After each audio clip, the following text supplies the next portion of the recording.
और अपनी बेटी, ये चारों एक समान होती हैं। इन चारों पर कुदृष्टि डालने वाले की हत्या करने में कोई पाप लगने वाला नहीं है। तुमने अपने भाई की पत्नी को रखा, इस अपराध के कारण तुमको मारा हो। बाली ने कहा, प्रभु क्षमा करिएगा, ये नियम कानून मनुष्य के लिए है, हम पशु हैं, हमारी बिरादरी में ऐसा कोई नियम कानून नहीं है। भगवान देखिए तो मेरा तर्क ही काट दिया। भगवान ने कहा, अच्छा ये बताओ, तुम्हारी पत्नी तारा ने तुमको मना किया था ना कि लड़ने मत जाओ। तुम जानते थे कि सुग्रीव मेरी शरण में है, उसके बाद भी तुम सुग्रीव से लड़ने चले आए। इस अपराध के कारण तुमको मैंने मारा। बाली कहता है, प्रभु आप स्वामी हैं, मैं आपका सेवक भी नहीं हूं, चतुराई में आपसे मैं नहीं जीत सकता हूं, लेकिन एक बात मैं आपसे पूछना चाहता हूं। प्रभु अजहूं मैं पापी, जब अंत काल गति तो क्या तब से आपके सामने मैं बैठा हूं, आपको देखने के बाद भी मैं पापी ही बचा हूं, मेरा पाप समाप्त नहीं भया प्रभु। भगवान ने देखा ये तो मेरी ही बात में मुझे फंसा रहा है। भगवान मुस्कुराए, कहे, बाली घबराओ मत, मैं तुमको प्राण बचाता हूं, अमर करता हूं, प्राण को रोक कर बैठो। बाली ने कहा, प्रभु मैं अपने भाई सुग्रीव जैसा नहीं हूं, उसने पहले आपको प्रण दिलवा दिया और आपने प्रण ले लिया, उसके बाद कहने लगा कि बाली को मत मारिए। एक बार भी नहीं सोचा कि आपके प्रण का क्या होगा। यदि मैं जीवित रह जाता हूं तो आपका प्रण अधूरा रह जाएगा। प्रभु आप अपने प्रण की रक्षा करिए और इस बाली को विदा करिए। प्रभु मुझे जीवित नहीं रहना है। जन्म जन्म मुनि यत्न करते हैं कि मरते समय आपका नाम आ जाए। मेरा सौभाग्य, मेरे प्राण निकलेंगे तो नाम नहीं, साक्षात राम ही खड़े रहेंगे सामने। ऐसी मृत्यु किसको मिलती है? बाली ने कहा, प्रभु मेरी एक प्रार्थना आपसे, आप मेरे कर्मों का अवलोकन करिए और उसके बाद जिस योनि में मैं जाता हूं उस योनि में मुझे विदा करिए। लेकिन प्रार्थना प्रभु एक आशीर्वाद दीजिए, जिस योनि में भी मैं जाऊं मेरा मन आपके श्री चरणों में ही लगा रहे प्रभु। इसके अलावा हमें आपसे दूसरा कोई वरदान नहीं चाहिए। मन आप में लगा रहे। मरते समय बाली ने अपने पुत्र अंगद को बुलाया। अब बुलाकर कहा, प्रभु यह तनय मामा सामा बीनाय पर कल्याण प्रद प्रभु लीजिए। यह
मरने के ठीक पहले बाली ने अपने पुत्र अंगद को बुलाया और कहा, नाथ ये मेरा पुत्र अंगद है, मेरे समान विनयवान है, शीलवान है, बलवान है नाथ।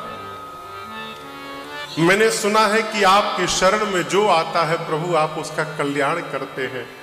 नाथ ये तो बानर है, बानर का स्वभाव में चंचलता है, ये कितना भी आपके पास रखूंगा तो स्वभावतः चंचलता के कारण कूद कर भाग जाएगा, ये तो नहीं पकड़ पाएगा, लेकिन आप तो पूरे संसार को पकड़ सकते हैं नाथ। इसलिए आपसे प्रार्थना करता हूं, आप मेरे पुत्र के गहिबाह सूर नर नाह आपन दास अंगद कीजिए। प्रभु आप मेरे पुत्र को अपना दास बना लीजिए। देखिए, बाली का अपना व्यक्तिगत जीवन कैसा भी हो, लेकिन मरते समय बाली ने सिद्ध कर दिया कि वो एक श्रेष्ठ पिता था। आदमी मरने के पहले वसीयत तो बनाता है कि रीवा की मकान को बड़का बेटा लेगा, सतना वाले मकान को छुटका ले जाएगा, वहां की फैक्ट्री वो संभालेगा, लेकिन कोई भी वसीयत में ये नहीं लिखता है कि जिस माला को लेकर मैं सवेरे जप करता हूं, मेरे मरने के बाद वो माला कौन लेगा। आदमी अपने धर्म का वसीयत नहीं बना पाता है, और आप अपनी फैक्ट्री यदि अपने संतान को मत दीजिए तो आपके जाने के बाद उसी के पास जाएगी, लेकिन अपने जीते जी आपने यदि बेटे को ये नहीं पकड़ाया तो ये बेटे के पास नहीं जाएगी, ये भी आपके साथ ही चला जाएगा। वो श्रेष्ठ पिता है जो अपने जीते जी अपने संतान को भगवान के चरणों में लगा के चला जाए है। बाली ने अपने पुत्र अंगद को भगवान का दास बना दिया। इतना कह के बाली ने प्राण का त्याग किया। प्रभु ने धाम विदा किया है बाली को। तारा रोने लगी तो प्रभु ने ज्ञान उपदेश करके शांत किया है। यहां पर सुग्रीव जी महाराज ने बाली की अंतिम क्रिया को संपन्न किए हैं। उसके पश्चात श्राद्ध कर्म के उपरांत लक्ष्मण जी को भेजकर भगवान ने सुग्रीव को राजा बनवाया। सुग्रीव राजा बन के वापस नहीं आए, यही भेद है। देखिए, दो लोगों को राम जी ने राजा बनवाया, आप मानस पढ़िएगा, एक सुग्रीव जी महाराज और एक कहिए विभीषण जी। दोनों का राज तिलक लक्ष्मण भैया जाकर किए। विभीषण जी का जब राज तिलक भया तो राजा बनने के बाद विभीषण जी लौट के भगवान के पास आए, लेकिन सुग्रीव जब राजा बना तो लक्ष्मण जी को विदा कर दिया, भगवान के पास नहीं आया। लक्ष्मण जी खाली आए। भगवान बोले, सुग्रीव कहां गया? तू तो राजा बन गया प्रभु, अब थोड़ी आएगा। भगवान बोले, जाओ पकड़ के लाओ। लक्ष्मण जी गए, बुला के लाए सुग्रीव को। भगवान ने कहा कि देखो मित्र, मैं प्रवर्सन पर्वत पर चतुर्मास बिता रहा हूं, मैंने तुम्हारा काम कर दिया, तुमको राजा बना दिया। अब जब तक मैं चतुर्मास बिता रहा हूं, इसी बीच तुम मेरा काम करना, सीता जी का पता लगा लेना। आपसे मैं प्रार्थना करूं, एक निवेदन करूं, आपके गुरु जी यदि बोले कि मैं जाकर चुरहट पहाड़ के ऊपर चतुर्मास बिताऊंगा, तो आप जाने देंगे? कहें गुरु जी चुरहट जाके क्यों रहेंगे, आके यही चतुर्मास बिता लीजिए। हमारे भैया पूज्य अखिलेश्वर दास जी महाराज चतुर्मास में ये चित्रकूट आए हुए थे। मैंने निवेदन किया, भैया रीवा कथा चल रही है, भैया आकर 9 दिनों से कृपा बरसा रहे हैं यहाँ पर। कल रात्रि में हम लोग श्री रामहर्षण कुंज गए थे, यहाँ पर टीपीएस चौराहा है ना, वहीं पर कल विवाह पंचमी था, तो रात को 12-1 बजे तक वहां हम लोग आनंद किए। तो वहां महाराज जी पूज्य उद्धव दास जी महाराज जब सुने कि भैया चतुर्मास में है, तो निवेदन किए कि सरकार चतुर्मास में ही है तो रीवा में ही चतुर्मास मने, इसमें क्या आपत्ति है, इसी आश्रम में रही आनंद मनाया जाए। ये प्रसंग मुझे कल रात को ही याद आई। भगवान ने कहा कि पहाड़ पर चतुर्मास बिता रहा हूं। सुग्रीव ये तो बोल सकते थे, प्रभु पहाड़ पे क्यों रहेंगे, यहीं कुटिया बनवा देता हूं, यहीं चतुर्मास बिता लीजिए। नहीं बोले, बोले ठीक प्रभु पहाड़ पे जाइए जाइए। भगवान बोले हमारा काम याद रखना। जी प्रभु याद रखूंगा। भगवान चतुर्मास बिताने गए, पूरा चतुर्मास बीत गया और जिस राम जी के चलते सुग्रीव राजा बने थे, उन्हीं राम जी को भूल गए, भुलाई गए। पूरा चतुर्मास बीत गया, एक दिन सुग्रीव भगवान को देखने तक नहीं गए। आप दर्शन करिए, जिस भगवान ने सुग्रीव को गले से लगाया, अपना मित्र बनाया, बगल की कुर्सी पर बिठाया, वो सुग्रीव सत्ता मिलने के बाद भगवान को भुलाई गए। हम और आप भूल जा रहे हैं, इसमें कौन सी बड़ी घटना है हो। हमसे लोग मिलते कहते महाराज एक समस्या है, कथा सुनते हैं तो बहुत अच्छा लगता है, फिर सोचते हैं कि हम भी ऐसा करेंगे वैसा करेंगे, और घरवा जाके सब भुलाई जाते हैं महाराज। आपके साथ भी ऐसा होता है, घबराइए मत। जब याद आ रहा है कि भूल गए हैं, तब से लग जाइए। क्यों? सुग्रीव जी महाराज तो भगवान को देख के भुला गए थे, हम और आप भूल रहे, इसमें कौन सी घटना है। इसी तरह बार बार भूलिए लगिए, भूलिए लगिए, माया बार बार भुलवाएगी, आप बार बार लगिए। अंत में भगवान भी सोचने पर मजबूर हो जाएंगे, लगता है ये मानेगा नहीं। बार बार माया भगाती है, बार बार चलाता है, तब जाकर कहीं मेरे रघुनाथ जी की करुणा की वर्षा होगी और आपका यह भूलना हमेशा के लिए समाप्त हो जाएगा। आप भी लगे रहो एकदम। कितनों माया भुलवाए डॉक्टर साहब, भूलना नहीं है। सुग्रीव भुलाई गए भगवान को। चतुर्मास बीता, चतुर्मास के बाद राम जी को आया क्रोध। भगवान निकाले बाण, बोले सुग्रीव भूल गया, जिस बाण से मैंने बाली को मारा था, ते ही सर हटाओ मोड़ कह काली। जिस बाण से मारा था बाली को, उसी बाण से कल मारूंगा सुग्रीव को। मैं कब मारूंगा? कल मारूंगा। लक्ष्मण जी बोले कल क्यों मारेंगे भैया, एक काम करिए आप रुकिए, मैं जाता हूं, आज ही मार के चला आता हूं। आप रुकिए। यहां भगवान एक सूत्र देते हैं, कल क्यों मारूंगा। भगवान कहते हैं किसी से मारपीट झगड़ा करना हो ना, तो उसको कल पे टालिए। किसी पे बहुत गुस्सा आवे, फोन करिए, ध्यान रखना कल सोमवार सुबह 10 बजे आकर तुमको 2 मुक्का मारूंगा।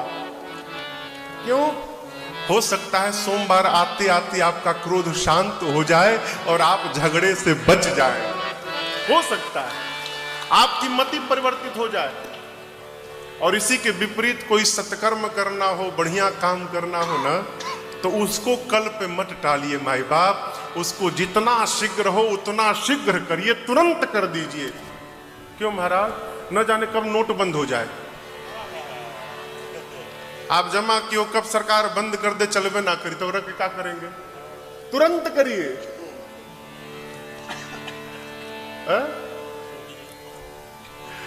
सुग्रीव ने कहा, मैं भगवान ने कहा कल मारूंगा सुग्रीव को। लक्ष्मण जी बोले भैया आप रुकिए, मैं आज ही जाके मार के आता हूं। भगवान बोले इधर आओ, मारना मत। यह एक बड़ी अच्छी बात। हमारे एक चाचा हैं बाबू शशिधर सिंह जी, मेरे पूज्य बाबू जी के मित्र हैं, रायपुर में रहते हैं। वो कहते हैं कि राजन, जीवन में किसी से संबंध बनाने के पहले विचार करना चाहिए कि वो आदमी कैसा है, अच्छा है, बुरा है, बड़ा है, छोटा है। कब करना चाहिए? पहले। एक बार जब संबंध बन गया ना, तो फिर विचार करने का काम समाप्त हो गया। फिर जीवन भर किसी भी तरह उस संबंध का निर्वहन करना चाहिए, उसका निर्वाह करना चाहिए। लक्ष्मण जी बोले मैं मार कर आता हूं। भगवान बोले मारना मत। क्यों? तात सखा सुग्रीव, वो मेरा सखा है। आप केवल जाइए, उसको डरा धमका कर लेकर आइए, भय दिखाई ले आओ। लक्ष्मण जी बोले, जो प्रभु आज्ञा। गए, सुग्रीवा को पकड़ के लक्ष्मण जी ले आए। आया सुग्रीव भगवान के पास और दूर से ही देखकर लुटा गया। देखिए ये जो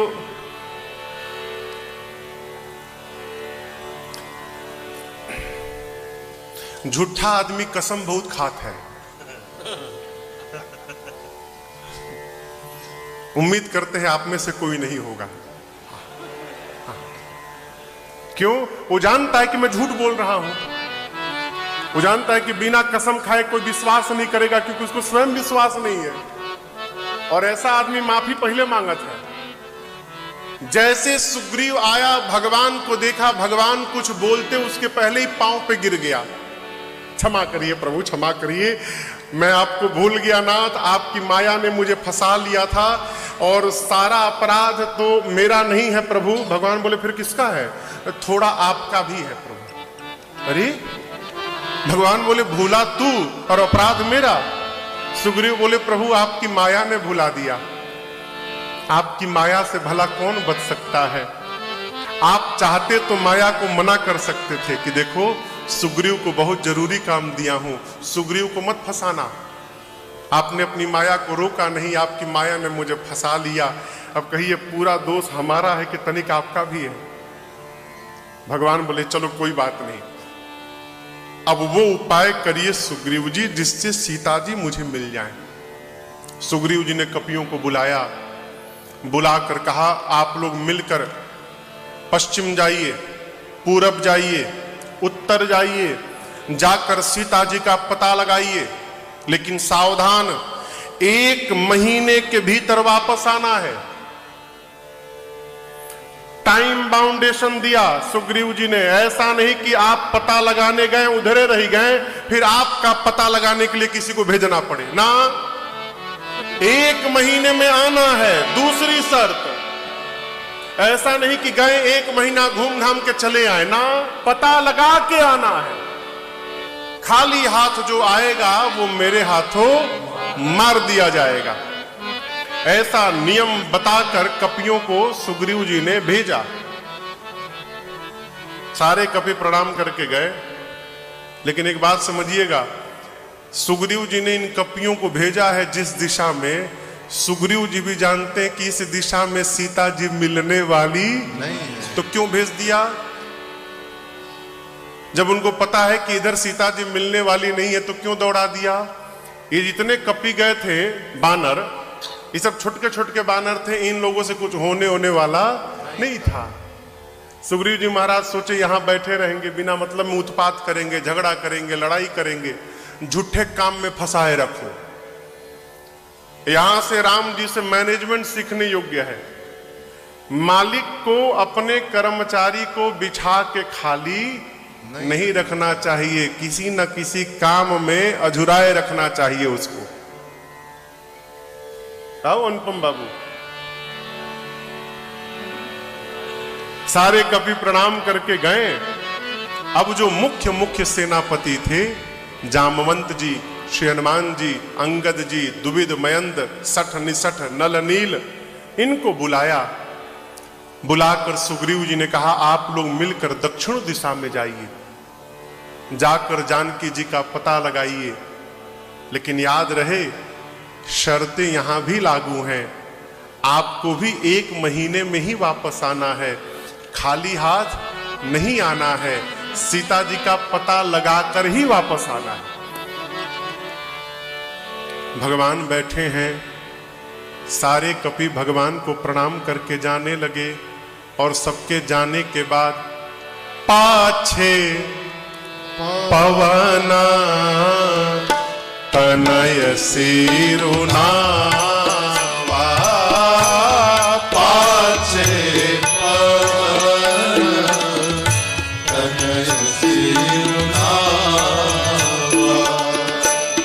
जानी काज प्रभु निकट बुलावा,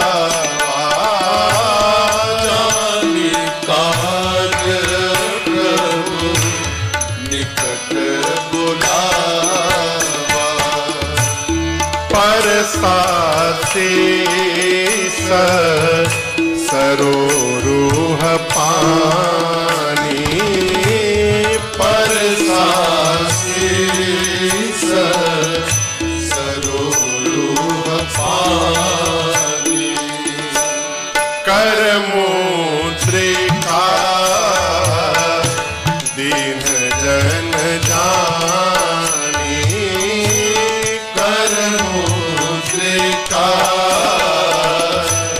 दीन जन जानी। कहा बहु प्रकार सीत ही समुझाए हो, बहु प्रकार सीत ही समुझाए हो, कहीं बल मेरा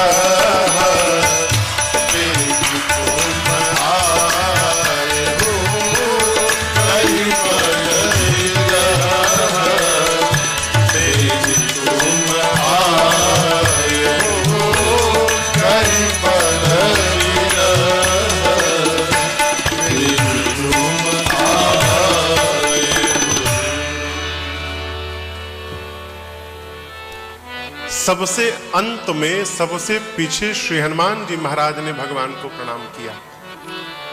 एक बात आपसे निवेदन करूं,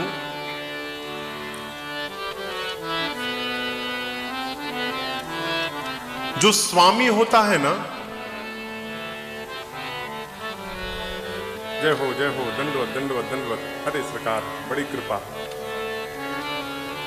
बड़ी कृपा, दंडवत सरकार।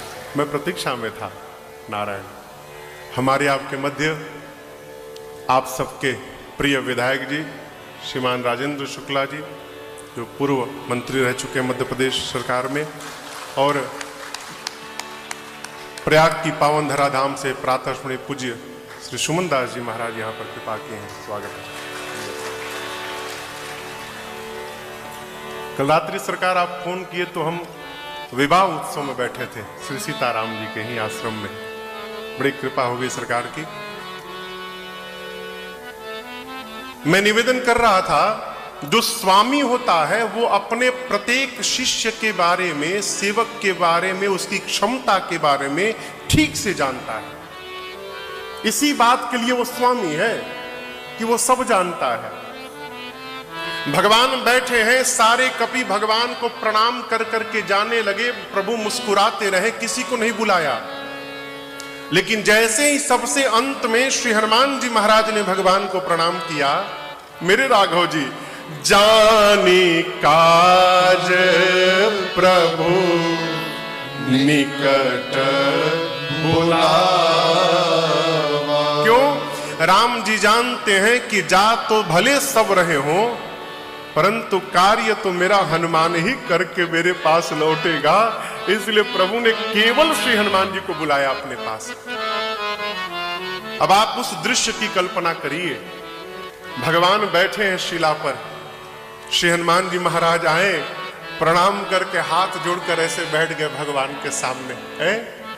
हनुमान जी बैठे तो प्रभु ने हनुमान जी के सिर पे अपने करुणा के वरद हस्त को रख दिया। प्रभु ने सिर सहलाया और उसके बाद अपनी संध्या वाली मुद्रिका निकाल करके भगवान ने हनुमान जी महाराज को दी। यहां पर समझिएगा, सीता जी वाली अंगूठी नहीं है ये। सीता मैया जो केवट को देने के लिए अंगूठी निकाली थी, वो अंगूठी मैया के ही हाथ में थी। राम जी छुए भी नहीं। सीधी सी बात है, स्त्री के हाथ की अंगूठी पुरुष के अंगुलियों में आने वाला ही नहीं है, वो आएगा ही नहीं। ये भगवान की संध्या की मुद्रिका थी।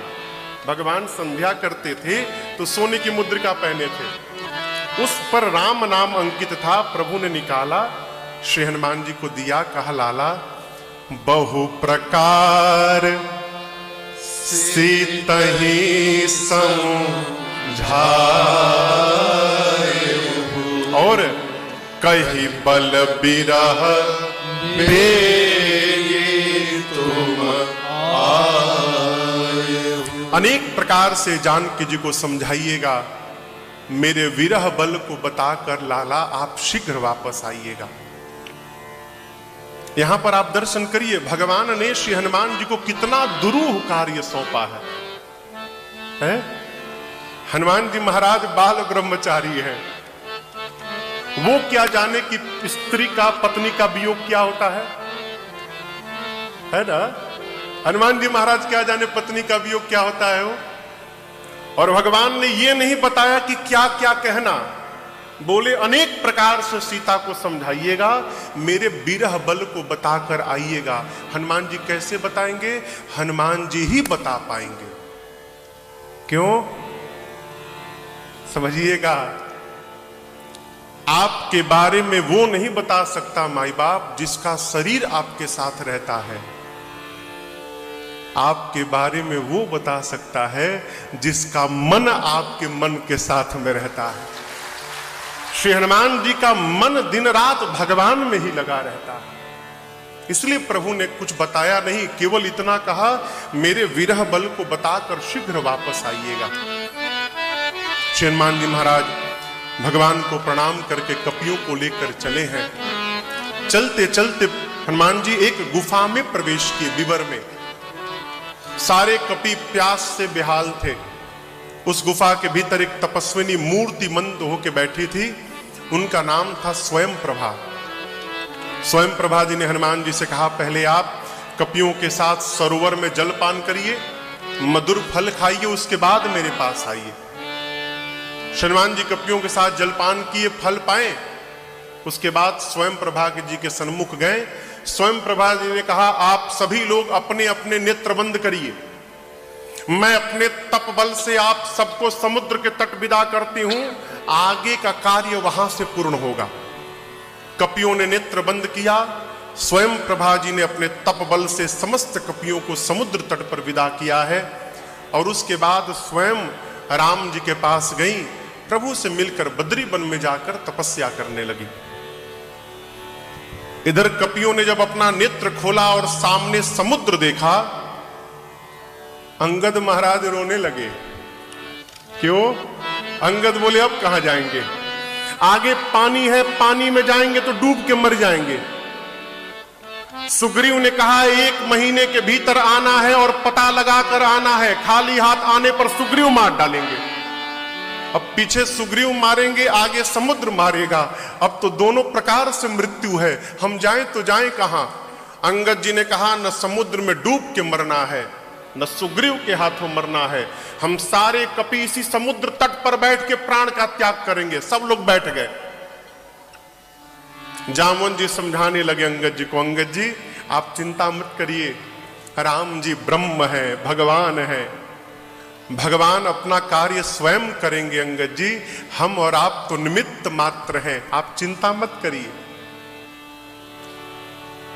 अभी जामवन जी समझा ही रहे थे कि वहीं ऊपर एक कंदरा में जटायु जी महाराज के भाई है संपाति जी बैठे थे। संपाति जी के दोनों पंख जल चुके हैं, इसलिए उड़ नहीं पाते हैं। उड़ नहीं पाते हैं तो कहीं जा नहीं पाते हैं, और कहीं जा नहीं पाते इसलिए कई दिनों से भूखे हैं। कपियों की आवाज कान में गई, गुफा से बाहर निकले, नीचे इतने कपि दिखाई पड़े। बोले, धन्यवाद ब्रह्मा जी, इतने सारे कपियों को भेज दिया, आज सबको खाकर अपनी क्षुधा समाप्त कर लूंगा, मैं सबको खा जाऊंगा। अंगद सुने तो कहे, धन्यवाद प्रभु, अभी अभी हम लोगों ने मरने की प्लानिंग की, तब तक आपने मारने की व्यवस्था बना दी, ये खाने आ गए। एक ये गिद्ध है और एक जटायु जी गिद्ध थे जिन्होंने राम कार्य में प्राण की आहुति दे डाली। संपाति सुने, जटायु राम कार्य में। संपाति जी ने कपियों से कहा, निर्भय हो जाओ, जटायु मेरे भाई थे, क्या हुआ मेरे भाई को? जामवंत जी ने पूरी कथा सुनाई। कपियों के साथ संपाति समुद्र तट पर गए, अपने भाई को तिलांजलि दिया और बताने लगे, मैं और जटायु दोनों भाई, एक बार दोनों भाई सूर्य पर धावा बोल दिए, सूर्य की ओर बढ़ने लगे। जब सूर्य की तेज किरणों से पंख जलने लगा, तो मेरा भाई जटायु तो नीचे आ गया, मैं अभिमान के कारण और निकट गया, मेरे दोनों पंख जल गए, मैं धरती पर गिर पड़ा। तब एक चंद्रमा नाम के मुनि ने आकर मुझसे कहा, संपाति, त्रेता युग में राम जी के दूत जब जानकी जी का अन्वेषण करने चलेंगे, उन दूतों के दर्शन मात्र से आपके शरीर में नवीन पंख आ जाएंगे। इतना कहना था कि संपाति के शरीर में नवीन पंख आ गया। ऐ पंख फुला के लगे नाचने, संपाति वहीं पर पंख मिला लगे नाचने। जामन जी बोले, आपका काम हो गया ना, अब आप तनिक हम लोगों का काम करिए। पता चला है गिद्ध बहुत दूर तक देखते हैं, कहीं सीता जी दिख रही है। संपाति एक शिला पर चढ़े लगे देखने, बोले मिल गई। मैं देखा हूं तुम नाहि, गिद्धहि दृष्टि अपार। संपाति जी बोले, मैं देख रहा हूं समुद्र में 100 योजन दूर त्रिकूट पर्वत पर, वो देखिए, वो लंका में अशोक वाटिका के नीचे वो सीता जी बैठी है अशोक वृक्ष के नीचे, वही सीता जी मिल गई। जामवंशी सुने, कपि सुने, सब नाचने लगे, पता मिल गया, बहुत सुंदर। और सहायता करिए। संपाति जी बोले, और नहीं करूंगा। क्यों? बूढ़ भयऊं नत करत्यूं, कछुक सहाय तुम्हारा। संपाति जी बोले, बूढ़ा हो गया हूं और सहायता नहीं कर सकता। हां, एक सहायता कर सकता हूं, आप लोगों में से कौन वहां जाएगा ये बता सकता हूं। जामुन जी बोले, कौन जाएगा? संपाति जी बोले, एक छलांग लगाकर। कितनी छलांग? एक छलांग लगाकर